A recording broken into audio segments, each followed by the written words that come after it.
Hello bachon, let's read the question. The question says in CuSO4.5H2O, number of H2 molecules that are bounded by hydrogen bond. Option A 4, option B 1, option C 2 and option D 3. First of all, let us check the key concept of the question. The key concept of this question is structure of hydrogen, CuSO4 dot 5H2O. And another key concept of this question is hydrogen bonding.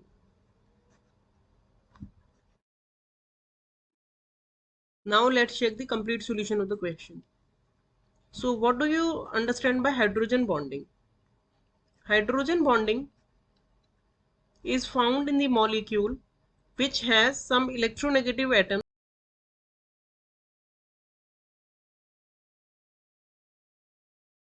highly electronegative atoms like fluorine, oxygen, nitrogen.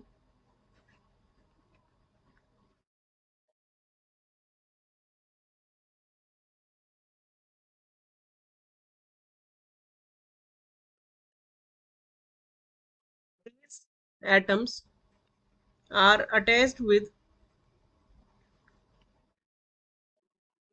hydrogen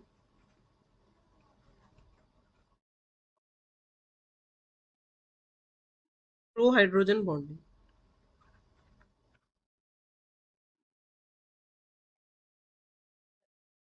इसमें अगर हम example देखें hydrogen bonding का, तो जैसे कि H F molecule होता है, तो एच एफ मॉलिक्यूल में जो फ्लोरीन है वो हाईली इलेक्ट्रोनेगेटिव होने की वजह से पार्शियल नेगेटिव चार्ज एक्सेप्ट ले लेता है, और जो हाइड्रोजन है वो पार्शियली पॉजिटिव हो जाएगा। तो इसकी वजह से इन दोनों के बीच में एक अट्रैक्टिव फोर्स होगा, इस फोर्स को हम कहते हैं हाइड्रोजन बॉन्डिंग। ये विद इन द मॉलिक्यूल भी हो सकती है और दो मॉलिक्यूल में आपस में भी हो सकती है। अब अगर हम CuSO4 की बात करें, तो इसमें जो कॉपर है वो सेंट्रल एटम है, जो कि 4 वाटर मॉलिक्यूल से कोऑर्डिनेशन बॉन्ड के थ्रू जुड़ी हुई होती है। कोऑर्डिनेशन बॉन्ड होता है जिसमें एक जो मॉलिक्यूल या एटम होता है वो डोनर की तरह काम करता है, यानी कि जो इलेक्ट्रॉन डोनेट करता है, और एक जो मॉलिक्यूल या एलिमेंट या एटम या आयन होता है जो कि इलेक्ट्रॉन्स को एक्सेप्ट करता है, वो एक्सेप्टर होता है। तो ये एक तरह से जो कोऑर्डिनेशन बॉन्ड होता है वो एक तरह से डोनर एक्सेप्टर बॉन्ड होता है।